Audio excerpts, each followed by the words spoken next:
आक्रोश विलास गोरे यांची ग्रामीण कादंबरी प्रकरण 8। अवि प्रियांकाचे कॉलेज जीवन सुरळीत चालू होते। दिवाळीची सुट्टी संपल्यावर दोघेही उत्साहाने कॉलेज जीवनात रमले होते।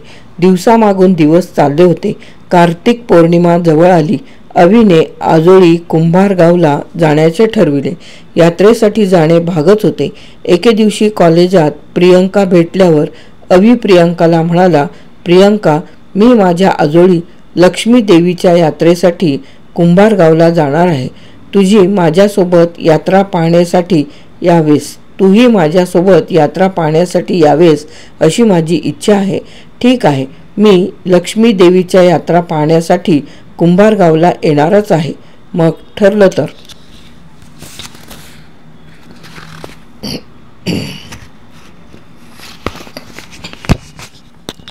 ठरलं, अगदी पक्क ठरलं।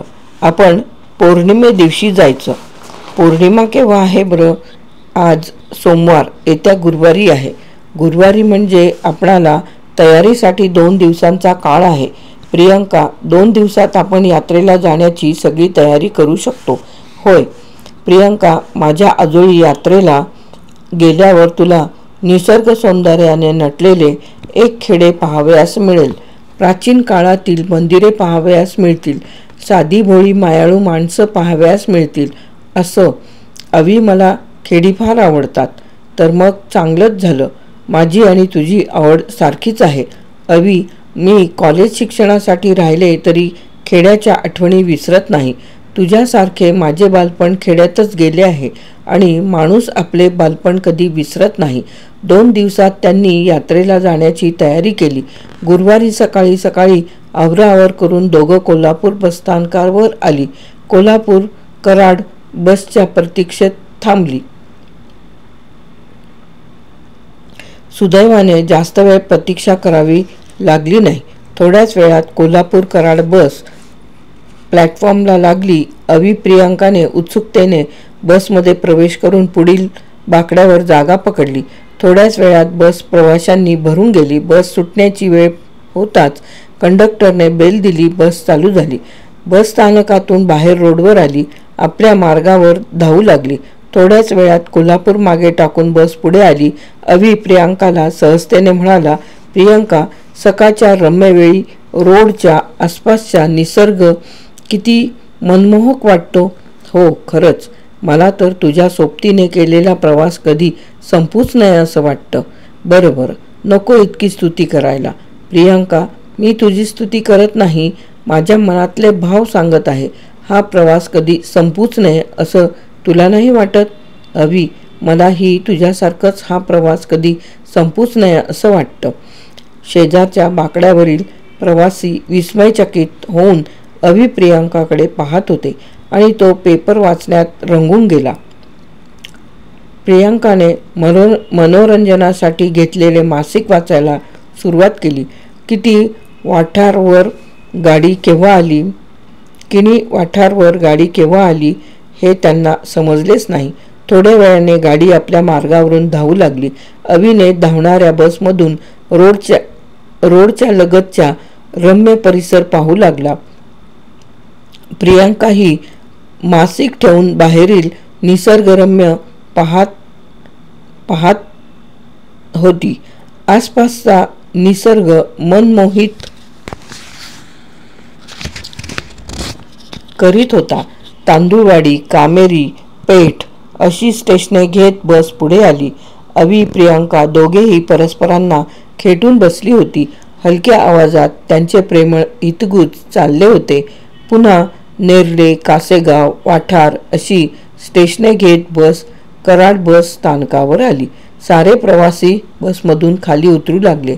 अवि प्रियंकाही आपल्या बॅग घेऊन बसमधून खाली उतरली। बस स्थानकाच्या उपाहारगृहात जाऊन ते चणे घेऊन आले। पुन्हा कराड कुंभारगाव गाडी लागताच ते गाडीत जाऊन बसले।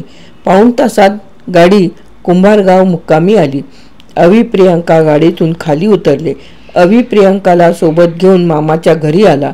आजी आजोबा, मावशी आणि मामा मामीने त्यांचे सुहास्य वदनाने स्वागत केले। त्यांचा चांगला पाहुणचार केला। पुन्हा यात्रा पाहण्यासाठी अवी प्रियंका गावात गेली.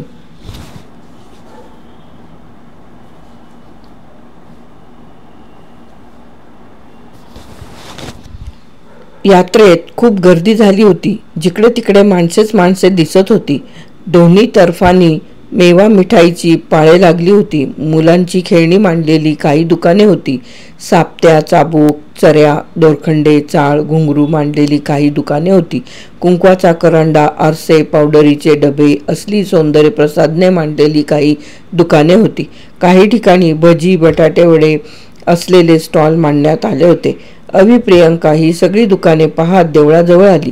तिथे बरीच पुरातन मंदिरे होती. लक्ष्मी अंबाई देवीचे मंदिर, त्याला लागून शेजारीच महादेवाचे मंदिर, हनुमानाचे मंदिर, विठ्ठलाचे मंदिर अशी अनेक पुरातन मंदिरे दिमाखात उभी होती. मंदिरासमोर नारळ, कापूर, उदबत्ती, फुले विकणारी मंडळी बसली होती. अवीने देवीच्या दर्शनाला जाण्यासाठी नारळ, कापूर, उदबत्ती, फुले इत्यादी पूजेचे साहित्य घेतले. आपल्या चपला नारळवाल्या व्यापाऱ्याजवळ ठेवल्या आणि दोघे भक्तिभावाने देवीच्या दर्शनासाठी मंदिरात गेले. भक्तिभावे देवीचे दर्शन घेतले. देवीला फुले वाहिली. अवी प्रियंकाने सगळ्या देवांचे दर्शन जोडीने घेत होते. देवदर्शन झाल्यावर मंदिराशेजारी तळ्यावर दोघे आली. तिथे भल्या मोठ्या पटांगणात 2 तळी होती. एक पिण्याच्या पाण्याचे आणि दुसरे आंघोळीचे. अवी तळ्याजवळ येऊन मनसोक्त पाणी प्याला. पाणी पिऊन झाल्यावर अवी प्रियंकाला म्हणाला, प्रियंका, ही 2 तळी तुला आवडली का? होय. या तळ्याबाबत एक आख्यायिका आहे. कोणती? म्हातारी माणसं म्हणतात पूर्वी देवीच्या भंडाऱ्याला या तळ्यातून भांडी येत असत आणि भंडारा झाल्यावर ती भांडी परत तळ्यात सोडायची. पण एका गुरवाने भांडी चोरली, तळ्यात सोडलीच नाहीत आणि तेव्हापासून भांडी मिळण्याची प्रकार बंद झाला, अशी आख्यायिका ऐकण्यात आहे. होय, तुला यात सत्यता वाटते? यावर मी काहीच बोलणार नाही. आपली बुद्धी प्रगल्भ झाल्यावर पुढील काळात मी या आख्यायिकेबाबत शोध घेणार आहे.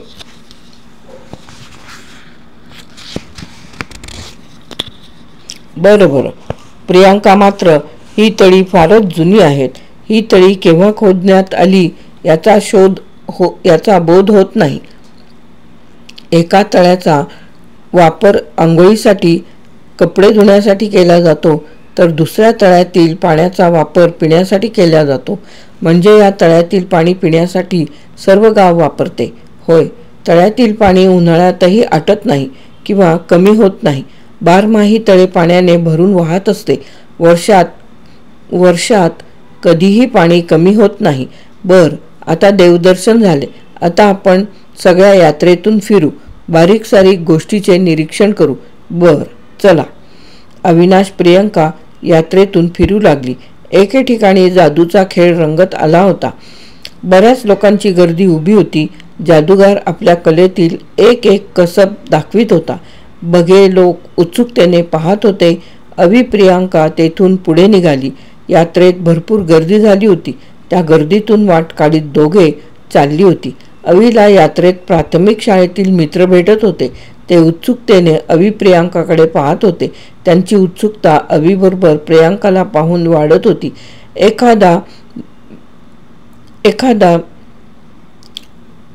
बेडर वृत्तीचा मित्र अवीला विचारत होता, तुझ्या बरोबरीची ती तरुणी कोण? अवी लज्जित होऊन बोलत होता, प्रियंका माझी कॉलेजातील मैत्रीण आहे. आम्ही एकाच कॉलेजात शिकतो. आम्ही वर्गमित्र आहोत. आपलं निसर्गाच्या कुशीत वसलेलं खेडेगाव दाखविण्यासाठी मी प्रियंकाला बरोबर आणलेले आहे. अवीचे हे बोल ऐकून त्याचे मित्र आश्चर्यचकित होत होती. अवी प्रियंकाची जोडी यात्रेचे एक आकर्षण ठरली होती. अवी प्रियंका यात्रेतून फिरत असताना समोरून पालख्यांचे आगमन झाले. पालख्यापुढे बेंजो वाजत होता. दारू सामान उडविले जात होते. पालख्याबरोबर एक मोठी गर्दी यात्रेत घुसली. ठिक्याने गुलालाची उधळण चालली होती. सगळ्या रस्त्यावर गुलालाची उधळण झाली. यात्रेतील लोक पालख्यांच्या लव्याजम्यात सामील होऊन लक्ष्मी देवीच्या मंदिराकडे जात होते. 4-5 पालख्या काट्या वाजत गाडीत भक्तजणांच्या जयघोषात लक्ष्मी देवीच्या मंदिराकडे चालल्या होत्या. तो भक्तजणांचा सोहळा पाहण्यासारखा होता. अभिप्रियांका त्या सोहळ्यात सामील झाली. गुलालाने ती लालेलाल झाली. लक्ष्मी देवीच्या मंदिरासमोर मिरवणूक आल्यावर पालख्या तेथे उतरल्या. एका ओळीने त्या 4-5 पालख्या ठेवल्या. देवीच्या दर्शनासाठी भक्तजणांची मोठी गर्दी झालेली. गुरवाचा नारळ फोडून फोडून हात सुजलेला. सगळीकडे माणसांची बक्कळ गर्दी. माणसं यात्रेत हरवली होती आणि यात्रा माणसात हरवली होती. प्रकरण 8 येथे समाप्त. आक्रोश. विलास गोरे.